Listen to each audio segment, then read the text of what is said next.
The jack of all trades in a big way on this Monday. A prop perspective with Tom Vecchio here on the early line on SportsGrid. Today, Tom will take us through a season-long prop that he likes in the National Football League. Check, jack of all trades. And go through the Monday MLB card with a ton to like on the board today. And a recap of some final weekend action over in the Olympic Games. Vecchio, as always, we appreciate the time. Thanks for having me. Yeah, it is truly the dog days of the MLB season, but football's right around the corner and there's a ton to dig into, so let's get to it. A ton to dig into indeed, including the gold medal game on Saturday in men's basketball. If you bet the over on Stephen Curry's points prop, you love what you saw at the end. 4 threes in the final 3 minutes to lead the Americans and pull away to a 5th consecutive gold medal over France. Vecchio, as you look back on betting Team USA throughout the Olympic Games, how will you remember what you saw the past 2 weeks in Paris? Well, when push comes to shove, the answer is, I guess, always LeBron and Curry. They'll just get it done when it matters most. But I also think it's important to note that, in FIBA basketball rules, I think the gap is closing. And we saw that with Serbia, down at 17 at one point. France gave them a run for the money. And, looking ahead to the next Olympics, I'm assuming we're not going to see LeBron, Curry, or Durant play. And I think that's going to be a really tough challenge for the U.S. Now, obviously, we know what the team's going to be. But it's not like Wembanyama and France are going to get any worse. Like, he's only going to get better over the next set of years. Jokic is still going to be there. So what the team looks like for the next Olympics, I think, is going to be huge. And which of the players step up to fill that LeBron, Curry, Durant role is going to be vital.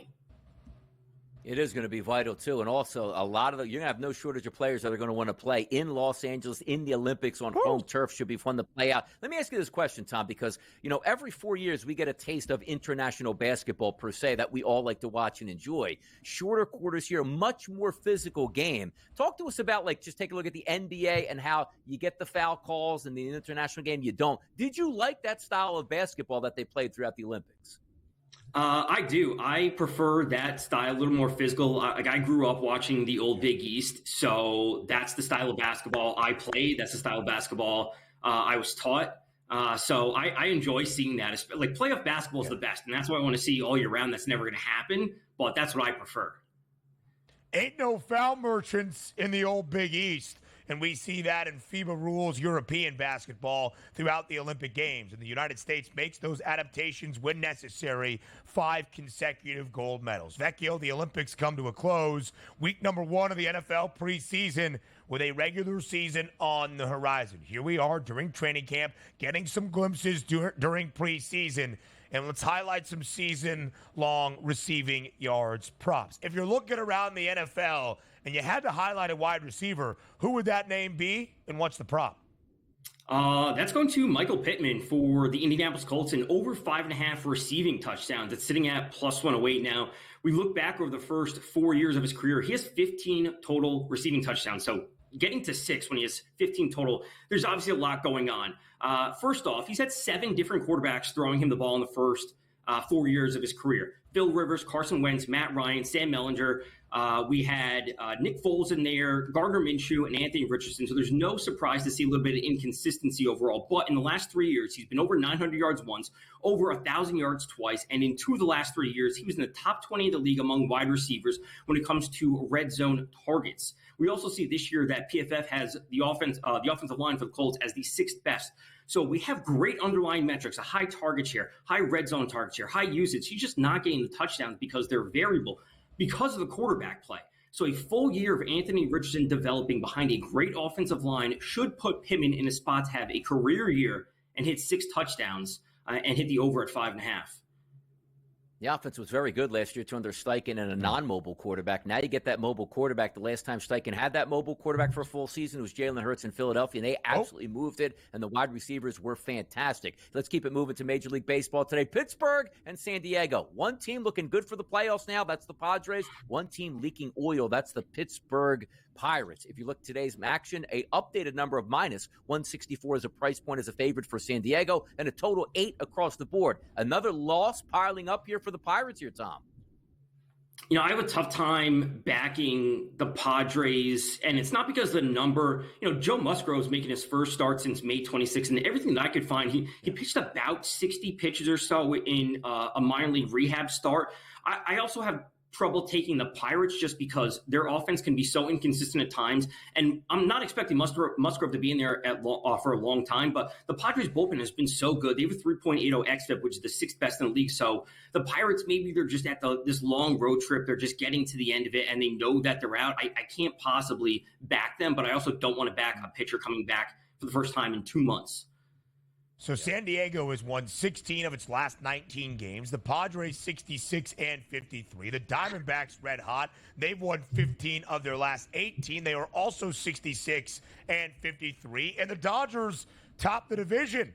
But the National League West is having a renaissance. The Giants have won 8 of their last 11, taking on the slumping Braves. San Francisco now only a game and a half behind Atlanta for the third and final National League wildcard spot. And Vecchio, what a pitcher's duel we have tonight by the Bay. Blake Snell, the reigning National League Cy Young winner, on the bump for San Fran. On the other side for Atlanta, it's the odds-on favorite to win this year's National League Cy Young Award, Chris Sale. What do you like in the opener tonight in San Francisco? I like Sale under 8.5 strikeouts, and I know that might be a bit of a stretch for some people considering how good he has been, 32.6% strikeout rate this year. But if we dig into it, San Francisco at home this year versus lefties, they have a 21.6% strikeout rate, which isn't high at all. They also have a 123 WRC plus versus lefties at home, and that's the sixth best in the league. So I know Sale has been great, but there's a small part of me that thinks the Braves are trying to protect Sale and not going to be pushing him over to 100 pitches too often because their pitching staff is not looking good right now. Max Fried came back, but he's still not great. Lopez is on the IL. Their pitching staff is not at 100%, and we are getting to crunch time with the Giants very close behind them, with the Padres very close behind them. Musgrove coming back for the Padres. We know how good the Giants have been. I think they're going to try and reel in Sale just a little bit, and that's going to limit his potential to get to over 8.5 strikeouts. Tom, in that wild card market, if the season ended today, the Diamondbacks, Padres, and Braves would be in, but the Braves certainly playing the Giants today, only a half game up on the Mets. Every single game matters, and it's certainly going to be a sprint to the finish. Now, we say every single game matters. Maybe that's not the case for the Chicago White Sox. You take a look at them taking on the Yankees today, Heel versus Kai Busch, minus 330 price for the Yankees. They're not even at home. They're on the road with a total of 9. Unbelievable. Yeah. What's your approach to the White Sox? And also, that big of a favorite on the road is insane. Yeah, that big of a favorite on the road, the thing that I would always say, is back to run line at that point. The money line implies that they're not going to be tested in this game, so therefore it should be a relatively easy win, and the run line is probably the best route to go because I'm never going to lay 310 in a baseball game ever. So let's just go to Kai Busch under 3.5 strikeouts. This is his second career start.